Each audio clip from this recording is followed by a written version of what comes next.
सर्वांना जय हिंद जय भीम। गेल्या 2 दिवसापासून एक उपमुख्यमंत्री जे आमचे राज्याचे वित्तमंत्री सुद्धा आहेत, त्यांचं म्हणणं आहे की आमच्या ज्या अनुसूचित जाती असतील, जमाती असतील किंवा ओबीसी समाज असेल, ज्या पद्धतीने ज्योती असेल, ज्या पद्धतीने बाल्टी असेल, यामध्ये मोठ्या प्रमाणात जो आमचा मागासवर्गीय विद्यार्थी ज्या पद्धतीने PhD करून कुठेतरी मोठ्या हुद्द्यावर जात असतो, त्या PhD करणाऱ्या मुलांची शिष्यवृत्ती जाणीवपूर्वक थांबवण्याचं कट कारस्थान या सरकारने आखलेलं आहे। आज कुठेतरी महानगरपालिकेच्या निवडणुका जाहीर झालेल्या आहेत। माझा ओबीसी समाज, माझा अनुसूचित जातीचा समाज, जमातीचा समाज, माझा SC ST आणि ओबीसी समाजाला माझं सांगणं आहे की अशा पद्धतीने जर आपल्या शिक्षणाची दारच बंद करण्याचं काम हे सरकार करत असतील, आणि माझं या वित्तमंत्र्यांना सुद्धा सांगणं आहे की ज्या पद्धतीने तुझ्या घरातले 5-5 लोक संसदेमध्ये आणि विधानसभेत काम करत आहेत, तर त्या पद्धतीने तुम्ही जो लाभ घेता त्या लाभाला कोणी तुम्हाला बोलत नाही।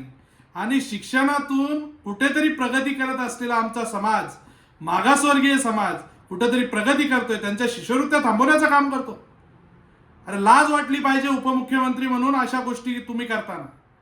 ज्या पद्धतीने शिक्षणाची दारं या संविधानांच्या माध्यमातून उघडण्यात आली, डॉक्टर बाबासाहेब आंबेडकर आणि महात्मा ज्योतिबा फुलेंचा लढा हा मोठ्या प्रमाणात यशस्वी करून ज्या पद्धतीने शाहू महाराजांनी या राज्याला, या देशाला आरक्षणाची दारं उघडी करून दिली, आणि कुठेतरी शिक्षणाच्या माध्यमातून मागासवर्गीय समाज आज प्रगती करत असताना अशा पद्धतीने सरकार जर आमच्या मुलांच्या शिष्यवृत्ती थांबत असतील तर या सरकारचा आम्ही जाहीर धिक्कार करतो। आणि तुम्ही जो वक्तव्य केले, निवडणुकी ह्या 1 महिन्यापुरती आहेत, त्याच्यानंतर सुद्धा आयुष्य असतो, या वक्तव्याचा जोरदार विरोध तुमचा गावोगावात आणि जिल्ह्यात करण्यात येईल। मी SC ST ऑर्गनायझेशनचा अध्यक्ष म्हणून तुम्हाला सांगतो की तुम्ही केलेली चूक ही माफीलायक नाही। तुम्ही सर्व समाजाची माफी मागली पाहिजे। जर लाभ घेणाऱ्या एका घरातील 10 लोक जर PhD करत असतील ना, त्यांचं उदरनिर्वाह बोलतात या समाजाने स्कॉलरशिपच्या माध्यमातून त्यांचा उदरनिर्वाह करतो।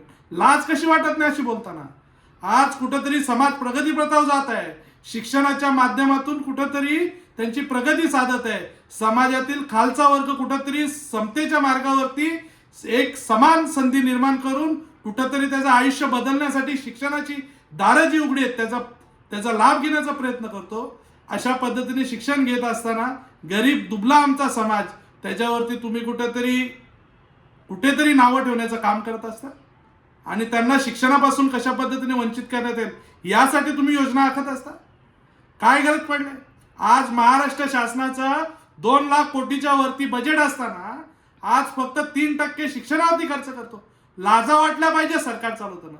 आज महाराष्ट्रातली सर्व पिढी शिक्षणापासून वंचित न राहिले पाहिजे, अशी आपली कुठंतरी राज्य सरकारचं धोरण असलं पाहिजे, आणि 3% तुम्ही खर्च करता, लाज वाटली पाहिजे। आज शिक्षणावरती महाराष्ट्र सरकारने कमीत कमी 20% तरी खर्च केला पाहिजे। त्या माध्यमातून कुठंतरी आपली मुलगी शिकेल। आपल्या राज्यातला गरीब दुबला कुठंतरी शिक्षणापासून वंचित राहतो। आज 3-3, 4-4 वर्ष झाले स्कॉलरशिप बंद केलेले आहेत। मुलं शिक्षणापासून कुठे वंचित राहतील अशा पद्धतीचं कुठंतरी धोरण आखलं जाते। माझ्या समाजाला, माझ्या मागासवर्गीय समाजाला सांगणं आहे की अशा पद्धतीने शिक्षणाची दारं बंद करणारा कुठेतरी व्यवस्थेला, आपण जर या व्यवस्थेला मोडीत काढलं नाही तर येत्या काळात आपली शिक्षणाची दारं सुद्धा बंद होतील।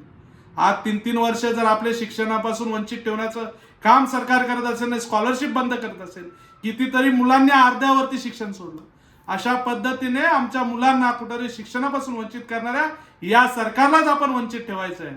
येत्या काळात या विरोधात मोठा लढा उभारला गेला पाहिजे।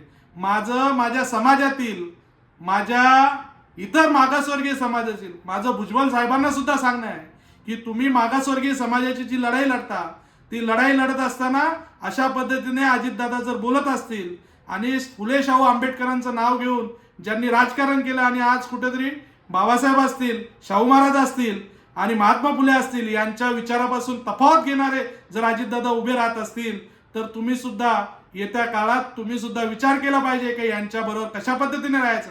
आपल्या मुलांना स्कॉलरशिप पासून वंचित ठेवणारा अशा नेत्याबरोबर तुम्ही राहायचंय की नेत्याच्या बाजूनी न राहता कुठेतरी समाजाच्या बाजूने आता लढाई लढण्याची वेळ आलेली आहे. माझं आठवले साहेबांना सुद्धा सांगणं आहे की साहेब आता बस झालं, यांना आता बाहेर काढून यांच्या जवळून काम करून घेण्याची वेळ आलेली आहे. तुम्ही तिथे राहून सुद्धा जर समाजाला न्याय नसेल मिळत तर सोडून द्या ही सरकार, बाहेर या. आता संघर्षाची वेळ आहे. जर तुम्ही संघर्ष करायला तयार नसतील तर येत्या काळात समाजावर सुद्धा वाईट वेळ येईल. माझी आंबेडकर साहेबांना विनंती आहे की याविषयी जरा जागृत करून समाजातील बहुसंख्य समाजाला कशा पद्धतीने वंचित समाजाला स्कॉलरशिपचा लाभ मिळेल यासाठी आपण एकत्रित लढा उभा करूया. आणि येत्या काळात काँग्रेस पक्ष या सर्व विषयावरती मोठ्या प्रमाणात सामोरे जाणार आहे. आमचे जे प्रदेशाध्यक्ष हर्षवर्धन सकपाल जी यांच्याशी सुद्धा माझं बोलणं झालेलं आहे.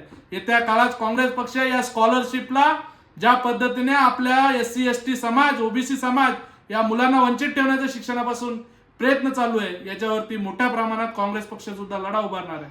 माझी सर्व आमच्या समाजातील नेत्यांना म्हणणं आहे की एकत्रित या, हा लढा एकत्रित लढूया, अन्यथा हे सरकार आपल्याला शिक्षणापासून वंचित ठेवेल.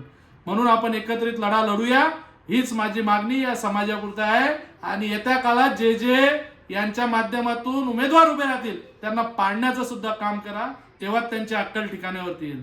जय हिंद, जय भीम.